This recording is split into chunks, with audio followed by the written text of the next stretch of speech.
I need to have a conversation, especially for those of you who are more inclined toward the socialist, communist, DSA type shit. I don't know if y'all have noticed, but ever since those people have gotten involved with the Democratic Party, they have shifted the optics of this country to the right. So much so, you even have one of their own, Bernie Sanders, going on the podcast of white supremacists trying to court their vote and establish a new base of the Democratic Party. And a lot of you who support them, I don't think y'all realize just how deeply y'all have been played. They've played the fuck out of you. And I don't even think it was necessarily on purpose. I think it was just foolhardy optimism. As a person who's even just a casual observer of history, I understand that societies tend to change, but they change slowly. It's unfortunate, but it's just the truth. And that's even in societies that are homogenous and aren't psychotic like the United States.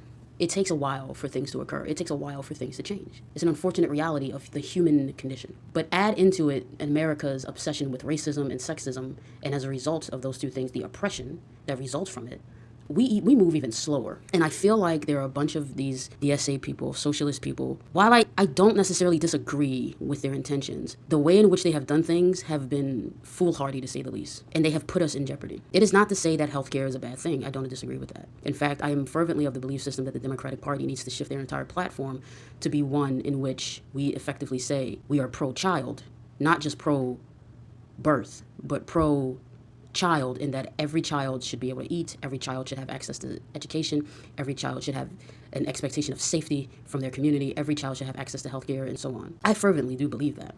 But I think the individuals who are pushing for similar type programs have done it in the most insane way, under the belief system that, well, if we just cause a revolution, then surely the people will vote for us. And I don't know if you've noticed, they haven't been voting for you. Even inside the Democratic Party, they haven't really been voting for them. Even in the few wins that they have gotten, they've lost those wins immediately. The only people who've managed to survive have been Ilhan Omar and AOC. And you want to know why they survived? Because they understood that they needed to start moderating their positions. When you try to shift a country too fast, they are resistant. That is just the unfortunate reality of things. I'm sorry. And when y'all do certain things, when you say certain phrases, defund the police, abolish ICE, you don't look like safe harbors in this storm. Because I think part of the calculation from a lot of the people on the left were that, well, if we can crash the system and sabotage the Democrats enough and shift this country towards authoritarianism, that would be enough to scare people into doing something. And I don't know if you've noticed, but it hasn't fucking worked. If anything, they're more than likely going to comply with the authoritarianism. They're not going to start voting for you. And the reason why they're not going to start voting for you is because you say dumb shit like abolish ICE.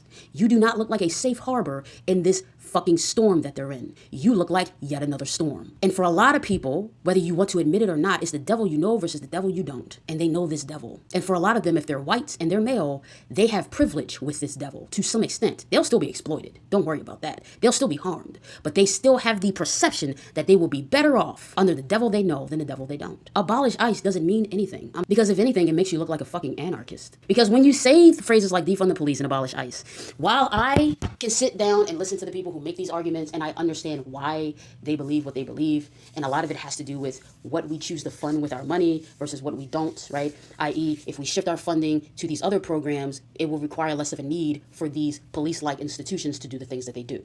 Similarly, during the Biden administration, one of the tactics that they took was sending VP Harris into Central and South America to form relationships with those countries to try to stop the immigration at the source. And over the years, we've seen a drop in people. It's worked, but it's one of those things where it is a very slow, arduous process, and you're not going to see immediate results overnight. But welcome to America, where all of you weirdos think everything that is going to happen happens magically. There's a bunch of you running around this bitch talking about Zoran got the Child Care Act passed in less than 2 weeks or 8 days or whatever the fuck you're saying. That is a fucking lie. That is a fucking lie, dude. You do not get bills like that of that magnitude passed in that short of a time. This is an article from September 21st, 2023. City Council hears bill calling for comprehensive overhaul to child care economy and child care affordability crisis. UCC and NYC Intro 941-2023, introduced in March, will require the city to establish free, high-quality child care for all children from 6 weeks to 5 years old, regardless of immigration status. As you can see, they have literally been working on this problem for, at a minimum, 2 fucking years.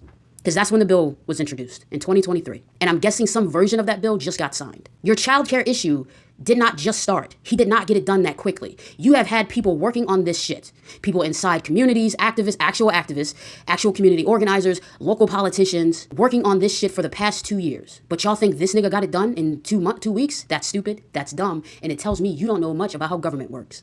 You all think that this shit is magical. You all think it's supposed to occur immediately. That's not how any of this shit goes down. I'm sorry. People move slow. Institutions move slower. The magical thinking has got to stop. Y'all have got to get a grip and start really engaging in civics in a real honest and earnest way. Because the problem that I have is that when you do not do that, you set yourselves up for failure. You're thinking that he got this done in 2 weeks is going to make you think he can get something else done in 2 weeks, and you're going to be disappointed. You're going to be severely disappointed. But he's your new darling. You want to believe this shit because y'all believe in magical shit. So a lot of you are going to run with the narrative. And to be quite honest with you, I'm a little bit weary.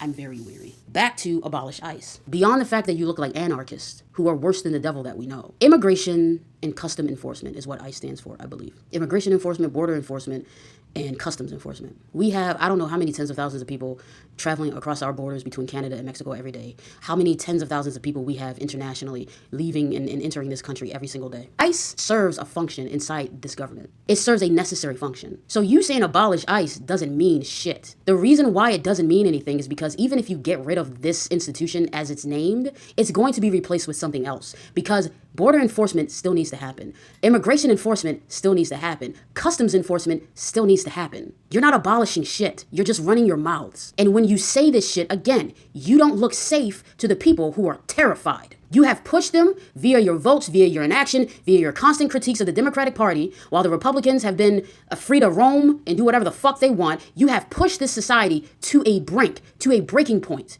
You are under the false belief system that if you push them far enough that they'll vote for you. No, the fuck they won't. And there are a bunch of you who are black and brown who are part of this shit. I don't think y'all realize harm that's going to come to you by the actions of these fucking weirdos. Incrementalism is frustrating, I know, but it was working. It was working until all of you got involved. Abolish ICE doesn't mean anything. Like I said, you can get rid of it as it stands. They're just going to replace it with something else. And what are you going to say then? Abolish that too? Like, what are y'all doing? It's like chasing your fucking tails. It's getting on my nerves.